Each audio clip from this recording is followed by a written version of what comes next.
everyone. Today we are exploring student development theory, which is presented by Ladiedra or Dee Smalley and myself, Logan Moore. In this assignment, we were tasked with conducting an interview with a higher education professional, in addition to watching a webinar. In turn, Dee and I would collaborate to create a visual representation of our experiences and its relation to the course. Thanks, Logan, for that warm introduction. So, regarding the interview, these are the types of questions that we asked our interviewees, which included information about their job title, educational background, their journey that led them to this point in their career, how they might incorporate student development theory in their work, how they stay up to date on advancements in academic literature and research theories, and any advice that they would like to share. The person that I chose to interview is Ms. Courtney Harmon, who is the Assistant Director of First Year Experience and Student Success. In 2016, she received a Bachelor of Science in Psychology with a minor in Human Resource Management, and in 2018, she received a Master in Business Administration. Overall, Courtney has been working in the field of higher education for 7 years. Before she became the Assistant Director, her journey included being a Resident Hall Director, an Admissions Counselor, and a Dual Enrollment Coordinator. In 2021, her integrity and effort earned her the title of Assistant Director at FYE, and she has been thriving in this position ever since. Courtney expressed that she likes the principles of Chickering's 7 vectors of student development theory due to its multifaceted applicability and the way that it can be worked into initiatives and programs to elevate student success. She explained that one challenge of incorporating these ideals is getting other colleagues on board to support the cause. There are times where other colleagues are not open to change and new ideas are seen as less of a priority to address.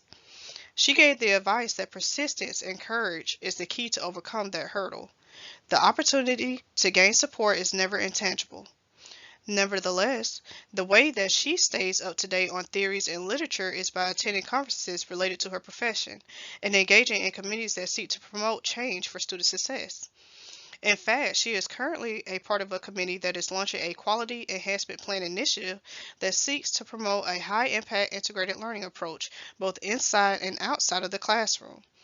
The question of most first-year students relate to why they have to take certain core classes when it is not related to their major. This initiative seeks to resolve that by offering a curriculum that shows how core subjects can supplement their major. So this was a great conversation and filled with valuable information.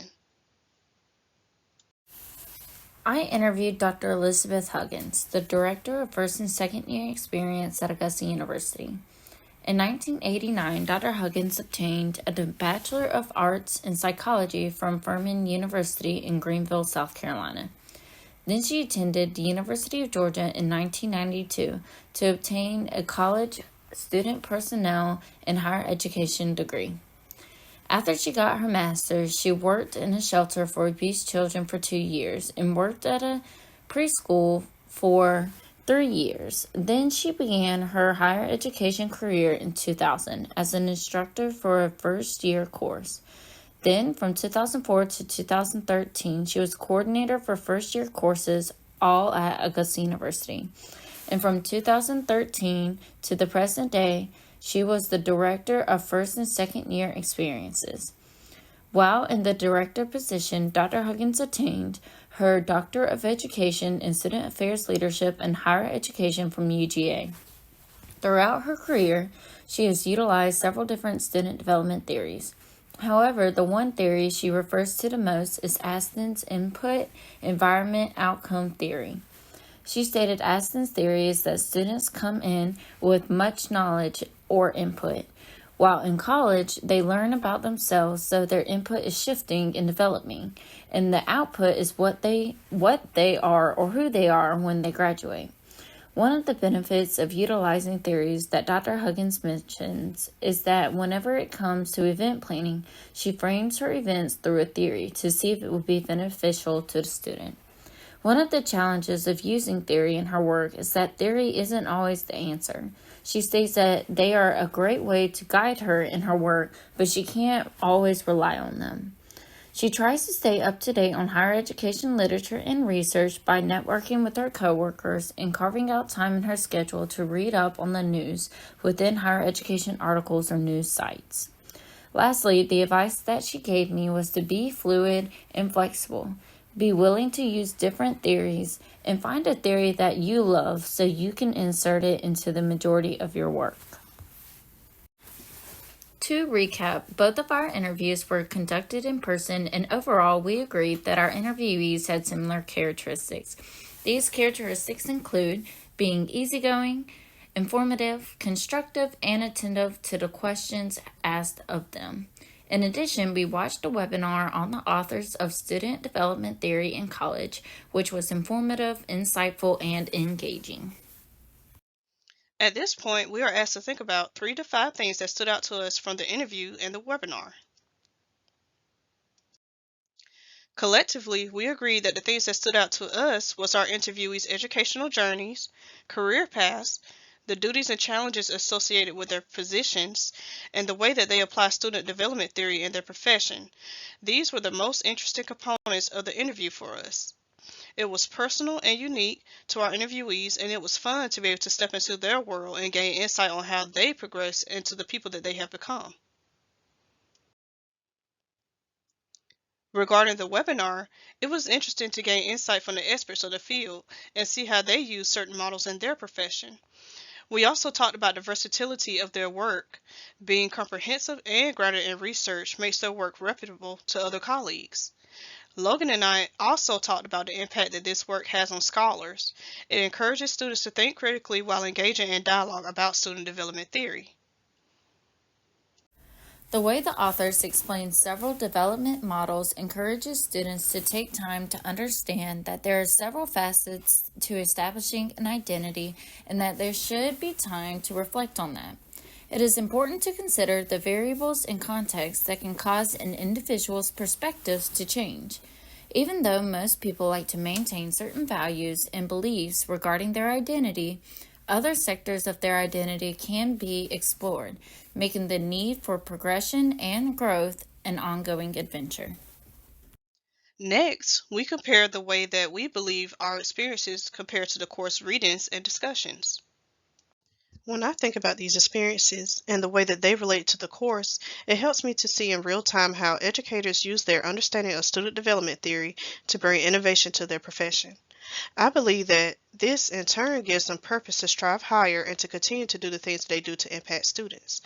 Understanding concepts like intersectionality and the model of multiple dimensions identity theory inspired me to reassess myself and the way that my identity has changed since stepping into the world of higher education.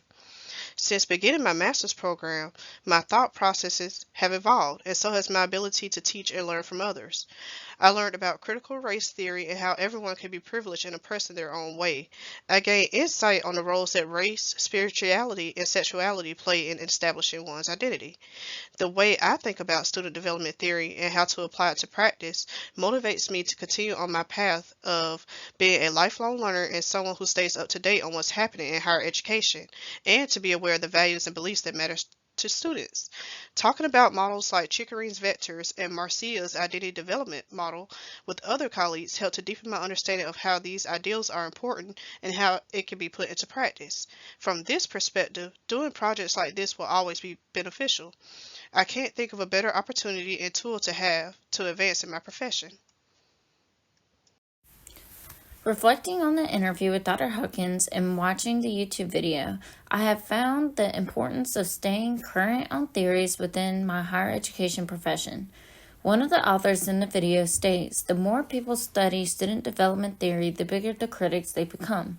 More research needs to be done on groups other than privileged students because students can't relate to theories if they are not geared towards them and their identities. Theories are also too linear when the development and lives of individuals are nonlinear. This statement was enlightening because of how true it is. We are all different as individuals, so a theory that may work best for me may not work best for my coworkers or students, and I need to keep this in mind. Overall, I need to stay up on my research of theories and network with other higher educational professionals, like Dr. Huggins suggested. By doing this, I can stay as unbiased as possible and avoid harming others unintentionally, like one of the authors stated in the YouTube video. Overall, this was my feedback, and my connection to the course. As we conclude, Logan and I discussed the ways that this experience impacts our careers. Collectively, we agreed that projects like this are beneficial because we have the opportunity to establish rapport with our colleagues and gain access to a plethora of valuable information that we might not have had the chance to receive because we would not be aware of how important that information is. In addition, we talked about our ability to grow as educators and practitioners and having the necessary tools to be influential to others in the field. This concludes our presentation on exploring student development theory, and we hope that you enjoyed our presentation.